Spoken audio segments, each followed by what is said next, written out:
Hello everyone, Achadin over here, and we are once again with our Black Blade of Chaos Lethal Mirage character. Let's say I'm kind of sad because I missed my slam again, but let's go into another thing. This video will be about the gear that you want to get, and I'm going to put a planner in the description with, let's say, big, powerful gear. As for the idols themselves, I haven't found like crazy idols, but also let's say we are in a fork on the road. We can go for full damage and we can go for more resistances, endurance, dodge, etc. to survive. Eventually, you are going to die anyway because you are a rogue, but thanks to Death's Door and other things, we can take less damage and our health pool is actually quite a bit higher than it seems. You also want to of course cap endurance and other places. You can cap glancing blows, getting apostasy, but getting some glancing blows and then some dodge and also a lot of health is going to help you a lot. Now of course, which mods do you want to get to put that in actually perspective? You want to get hybrid health on your belt. That it's likely what I'm going to get on my shattered chains. You can get, apart from dexterity, getting a 2 LP jewel rush is not hard. You can get some health there on, get some resistances to fill your resistance, and then you can use idols for extra health. Right now my idol just has vitality and some damage, but it's likely that if you change for some health and then resistances, or health and other things, or maybe use class idols that have dodge and health, or health and resistances, and then you weaver them, you can get a lot of power from those. The little weavers also, you can get some dodge and dodge rating percentage, very good. Of course, you also can have the mana and mana regeneration ones. These are very strong but are super expensive. Or use some ward per second and also life and mana. You can to kind of go hybrid because there is kind of a limit to what HP can help you. So getting some ward and also you get some ward from Sibyl Bales and other things. It's very good. The helmet, I am likely going to recommend from now on the helmet that is called the Seat of Ekidrasil, getting at least 1 LP and slamming dexterity. It's not bad. After slamming dexterity on a decent one that you buy because they are not super expensive. As you can see, I have a lot of gold, but I am running into problems of not being able to purchase what I want. But we will go into that in another video, talking about redemption and havoc runes. Now, as for the seat of Equitrasil, you want as much mana as possible, regeneration. Basically, all of the rolls are good. The only one that we don't care that much is the percentage to take 0 damage. That is kind of whatever, because you already have dodge for those things, and I mean, it's not bad. But if you can get a good rolls on the other places, especially the maximum health as endurance and also health and mana regen, that is very good, because the 20 to 28% is nothing crazy, and the endurance applied to mana is also good but not amazing.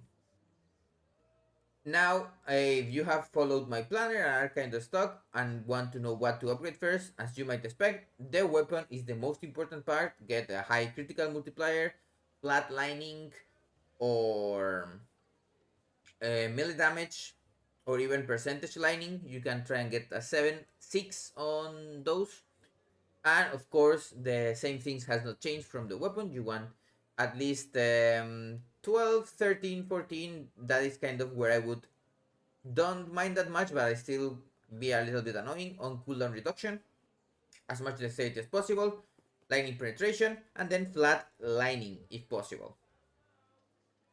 The implicit is also quite good, as much multiplier as possible, but that is nothing amazing. For your let's say you have a Titan Heart, you can also use a Null Portent, of course, but a Titan Heart is going to be a little bit better because it has increased health also apart.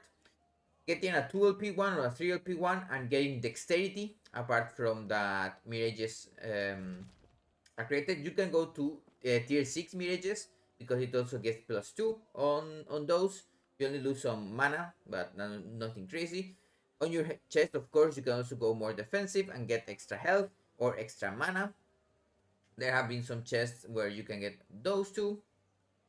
On Nihilis, you want to slam, maybe you can get mana or multiplier or lightning damage, whatever you want.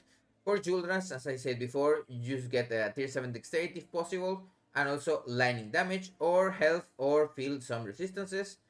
Usenuis, it's actually not that pricey to get a 3 LP1, and you want lethal mirage and then some offensive things. You can get air multiplier, dexterity, or any of the suffixes that help you use idols less for defensive things, are more for offensive things. This idol, the multiplier and armor shred, you want like only one or two of them at most, because if you have some percentage armor shred on somewhere, I recommend putting on the gloves because they're going to be rare anyway, so you can craft it. But if you put it on your weapon, you get a 3 LP1, get the two prefixes and then shred or penetration. It's also very good. First time it fade, the same thing. Try to get tier 7 dexterity and then hybrid health if possible. If not, normal health or any of the resistances that you can feel. It's not bad. One thing it's important, I didn't talk in it in other videos, but you might already know, don't get intelligence or attunement if you can't get in on those. That will be kind of more of an offensive thought process. Now for defensive things, as you might expect, you want to get two um, red rings of Adria or whatever her name is. For your gloves, you maybe want the Uber Averroth ones that kind of work like Progenesis from PoE 1. You take 30% of the hit from like a dot instead. The, the boots, you would use some Foots of the Mountain because it gives all attributes and it makes it easier to get those attributes for the 10% less damage taken on the red rings. Of course, if you are not drawing a Stymied Fate, you are also not drawing Shattered Chains. So there are many defensive belts, but for example, you can get the Brew Master's Buckle. You get Endurance as health when you use those, and it's very strong as something defensive. You can also get the Weaver one, that when you use a potion, it gets double the stats, and you can put hybrid health on that one and other defensive things. The chest, you can use a Titan Health, a Wind of Argentus, or a Null Portent, and same thing.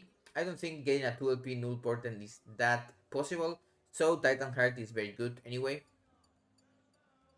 Or you can even go low life. I've seen some people going low life with an Exsanguinous and also relic that gives sync, and also getting the extra ward from belt and everything. There are many ways to go defensive, but of course, as you already know, eventually you are going to get one shot, but it is what it is. Rogue life.